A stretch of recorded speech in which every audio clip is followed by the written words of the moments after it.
안녕하세요. 책사랑방입니다. 오늘도 반갑습니다.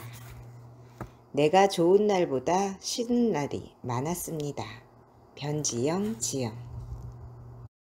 배우가 아니라 무대.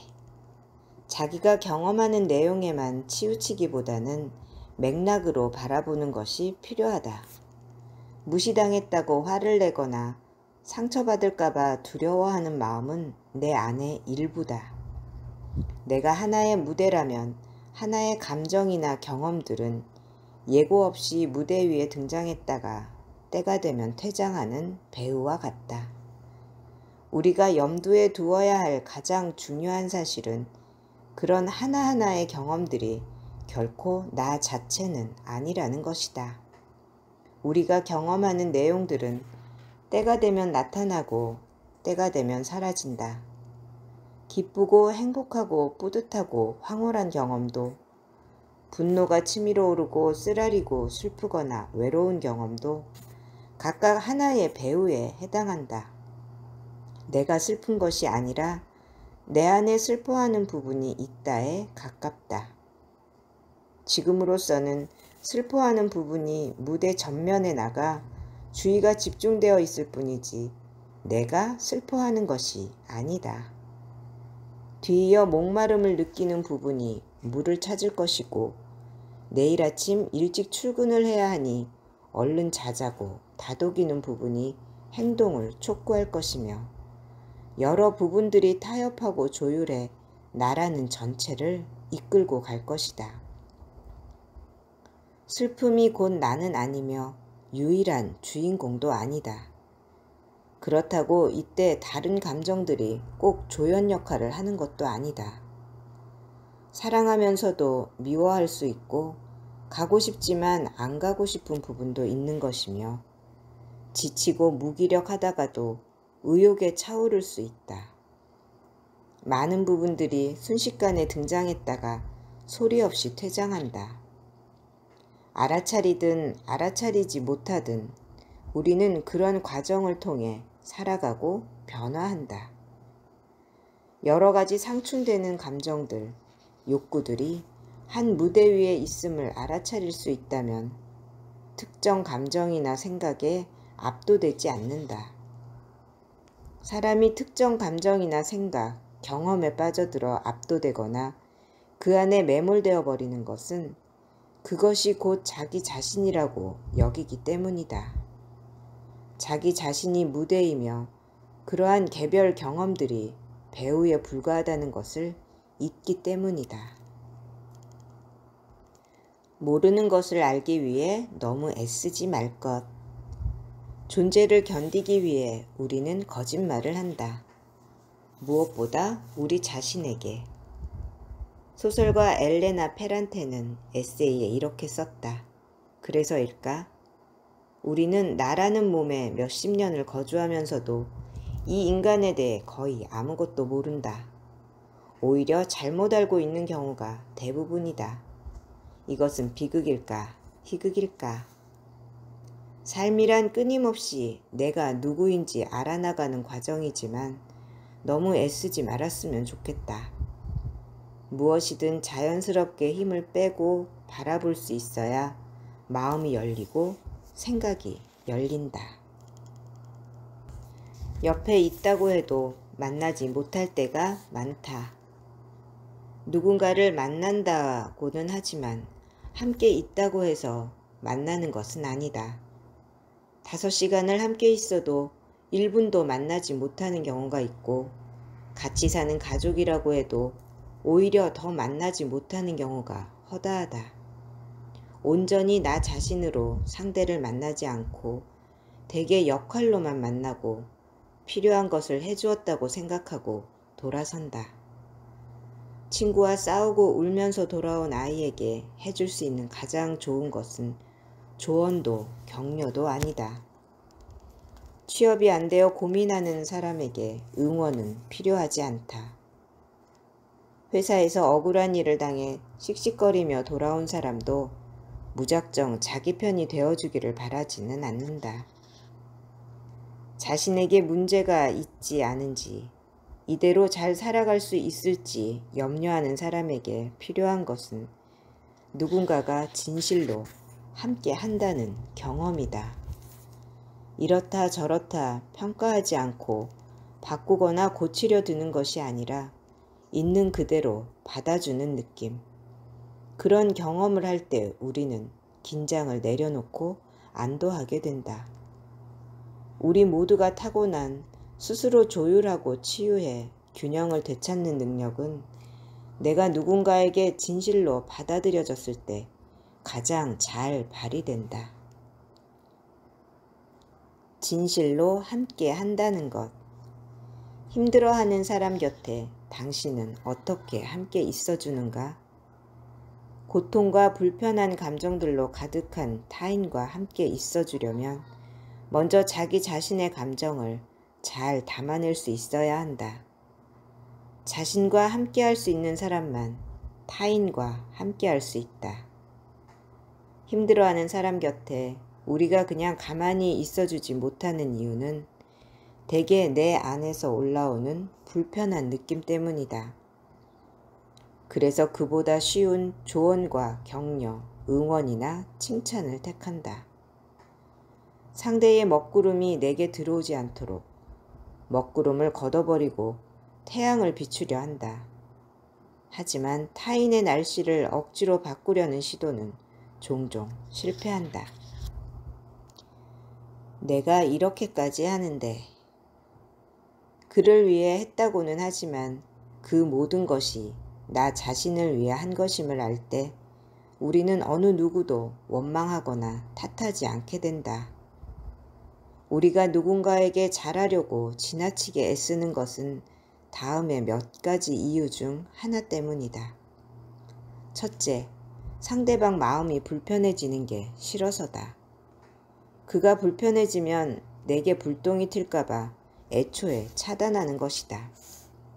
그를 위해서라기보다는 내게 일어날 화를 예방하기 위한 것이며 나 자신의 불안을 낮추기 위해 애쓰는 것이다. 둘째, 상대방을 싫어하는 마음을 들키지 않기 위해서다. 평소 그 사람이 밉거나 싫거나 별로 좋지 않게 생각되는데 맞닥뜨렸을 때 종종 우리는 더 친절하게 잘 대해주면서 내적으로 불편한 상황을 무마하려 한다. 셋째, 자기 존재감을 확장하기 위해서다. 자신을 타인에게 확장하려는 욕망인데 이를 알아차리기란 매우 어렵다. 조언을 한다고 하면서 상대방이 듣기 싫어하는 잔소리를 늘어놓고 도와준다는 명분으로 타인의 영역을 침해하는 것은 모두 그에게 영향을 끼치려는 나르시시즘에 비롯되는 행동이다. 그가 나를 닮아가게 하려는 더 많은 나를 만들어내려는 암묵적 시도라고 해도 과언이 아니다. 넷째, 자기 자신에 대해 좋은 이미지를 타인에게 심어주기 위해서이다. 세상 사람들의 비평이나 칭찬을 중시하며 모든 사람에게 사랑받기 위해 노력하는 사람이다. 다섯째, 상대방을 통제하기 위해서이다. 자기가 바라는 대로 상대방이 행동했으면 하는 욕망을 가린 채 나는 이렇게까지 너를 위해 애쓴다. 그러니 너도 이 정도는 해야 하지 않겠니? 하고 온몸으로 보여주는 것이다.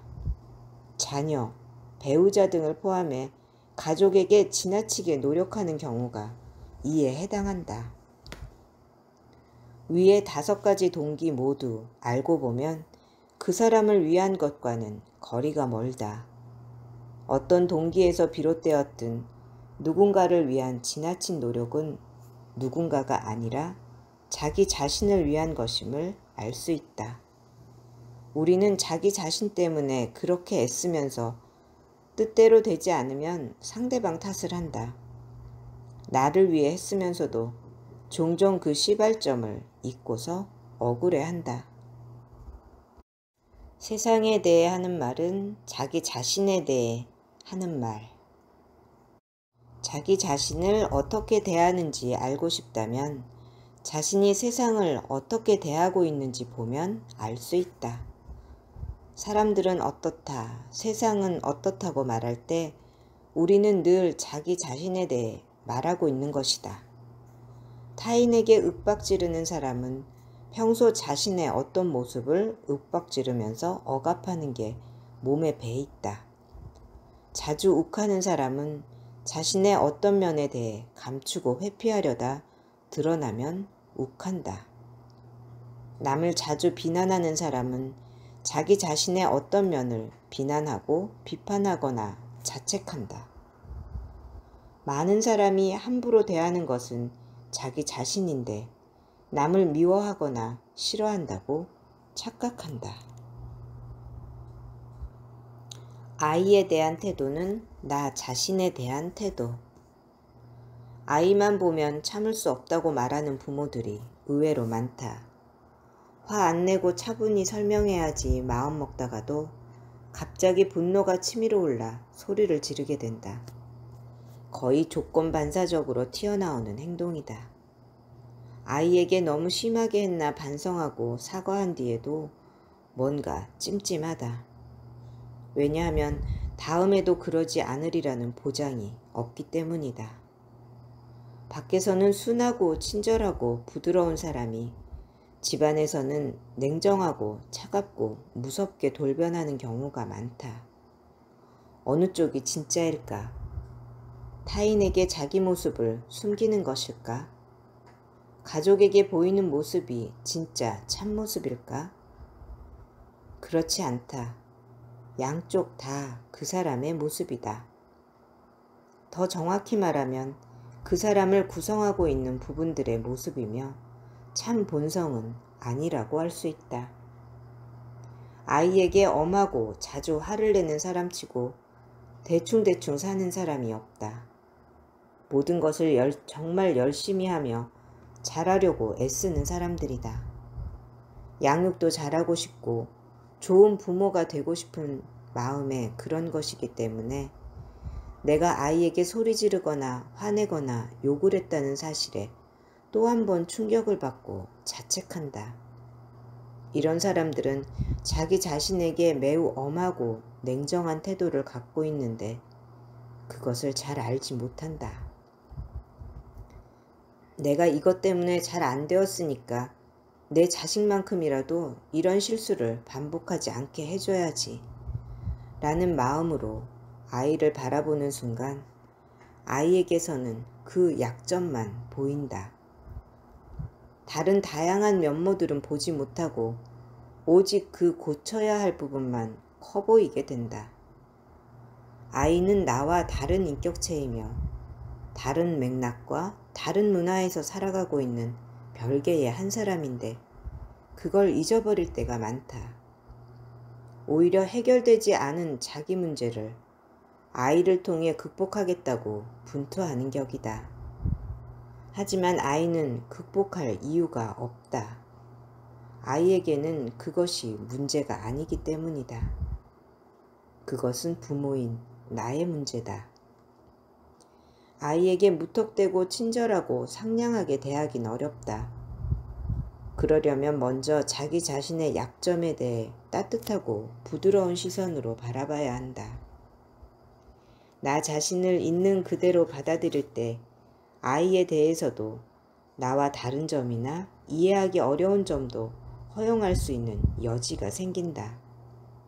아이가 만약 당신의 말을 듣지 않거나 당신과 갈등을 일으키고 있다면 왜 내 말을 듣지 않니? 도대체 몇 번을 말해야 알겠니? 라고 외칠 것이 아니라 왜 나는 저 아이의 말을 듣지 못하는가? 나는 저 아이에 대해 무엇을 이해하지 못하고 있는 것일까? 라고 자문해 보아야 한다. 내 눈에 어떤 필터가 아이를 바로 보지 못하게 하는지 들여다 보아야 한다. 관계는 나아간다. 영화 레이디 버드의 감독 그레타 거윅 자신의 경험을 토대로 만든 엄마와 딸의 이야기다. 메리언은 성실하지만 통제적인 성향을 가진 전형적인 옛날 엄마다. 옷을 왜 거기 벗어놓니? 방 정리는 언제 할 거니? 내가 도대체 몇 번을 말해야 알아듣겠니? 잔소리를 끝없이 해대는 그녀이지만 그럴 만한 이유가 있다. 남편은 부드럽고 인자한 성품이지만 실직을 했고 경제적 부담을 짊어지게 된 그녀는 밤근무까지 추가로 맡으며 고된 간호사 업무를 이어가고 있다. 딸 크리스티는 10대의 아이들이 그렇듯 멋지고 화려한 삶을 소망하지만 그로부터 거리가 먼 세계에 살고 있다. 엄마가 재봉틀로 수선해준 옷을 입고 파티에 가야 하는 빠듯한 경제 사정이 싫고 그런 현실을 자꾸 일깨워주는 엄마가 밉다. 어느 날 밤 크리스틴의 부모는 크리스틴의 대학교 진학을 앞두고 재정난에 대해 의논을 하고 있었다. 부모의 마음을 헤아리기에는 아직 너무 젊고 열정적인 딸은 밖에서 신나게 놀다가 밤이 늦어 들키지 않으려고 살금살금 방으로 들어온다. 메리언이 방문을 열고 들어와 옷가지를 정리하며 핀잔을 하자 크리스틴은 자신을 조금도 이해해주지 못하는 엄마에게 묻는다. 엄마는 엄마한테 혼나서 슬픈 적이 없어? 방을 나가려던 메리언이 뒤돌아 말한다. 우리 엄마는 날 학대하던 알코올 중독자였어. 메리언의 강박적인 성향, 끊임없이 일하는 모습, 감정이 하나도 느껴지지 않을 정도로 냉담하고 엄한 태도가 이 한 문장을 통해 충분히 이해하고도 남는다. 어린 시절 학대받았던 아이들은 자신에게 혹독한 사람으로 성장하기 쉽다. 아무것도 할 수 없는 무능하고 무기력한 느낌이 너무 싫어서 자신을 끝없이 채찍질하며 해야 할 일들로 몰아간다. 과도한 책임을 스스로 짊어지며 남에게 패 끼치지 않고 쓸모있는 사람이 되고자 지나치게 애쓴다. 이들에게 쉬거나 노는 것은 죄책감을 불러일으킬 정도다. 이러한 메리언에게서 예술적 감정이 풍부하고 노는 것을 좋아하는 자유분방한 딸 크리스틴이 탄생했다는 것은 역설적이다. 학대받은 자가 학대를 대물림하지 않기란 매우 어려운 일인데 메리언은 성공한 것 같다. 엄마의 잔소리와 비난에 아랑곳하지 않고 자신의 감정과 욕구에 충실하며 자기 길을 스스로 책임지며 걸어가는 당당한 딸을 키워냈으니 말이다. 어쩌면 그녀는 자신의 딸 덕분에 굴레를 끊고 나오게 될지도 모른다. 이 영화의 백미는 아마 이 장면이 아닐까 싶다. 엄마의 반대를 무릅쓰고 그토록 원하던 대학에 합격해 멀리 집을 떠나게 된 크리스티는 해방감에 젖어 출발하지만 그녀를 공항에 데려다주고 무미건조한 얼굴로 차를 운전해 돌아오는 메리언의 얼굴에는 눈물이 쏟아진다. 따뜻한 격려의 말 한마디 하지 않았던 그녀였지만 딸을 떠나보내는 마음은 아프고 시리다.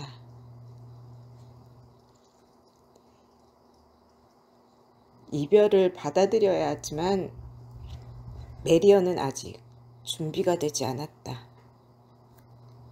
하지만 이별에 대한 준비 따위가 무슨 의미가 있겠는가. 이별은 늘 낯설 뿐이다. 우리가 맺는 다양한 관계에는 기본이 되는 어떤 원형이 있다. 지금의 관계들은 어린 시절 경험했던 관계들의 변형 혹은 확장이다. 사람에 대한 기본적인 믿음과 태도가 각자의 원형에서 비롯된다. 하지만 그렇다고 해서 과거 관계가 현재 관계를 결정짓는 절대적인 동력은 아니다. 중요한 대상과의 새로운 관계 경험이 원형의 변화를 가져올 수 있다. 메리언은 딸과의 분리 경험을 통해 더 유연해질 것이다. 통제하던 것들을 내려놓고 조금씩 자신의 채찍으로부터 물러날 수 있게 될 것이다. 왜냐하면 메리언에게 새로운 관계의 원형이 새겨질 것이기 때문이다. 비난하고 간섭하고 통제하면서 억지로 가깝게 붙는 것이 아닌 거리를 두고 각자 자신의 자리에 있지만 친밀하게 지낼 수 있다는 경험. 이러한 경험은 메리언에게 새로운 관계의 원형을 새겨줄 것이다. 엄마만 딸에게 관계의 원형을 새길 수 있는 게 아니고 딸 역시 엄마에게 새로운 원형을 새겨 넣을 수 있다. 그렇게 관계는 나아간다. 들어주셔서 감사합니다. 사랑합니다. 축복합니다. 오늘도 제가 당신을 응원합니다.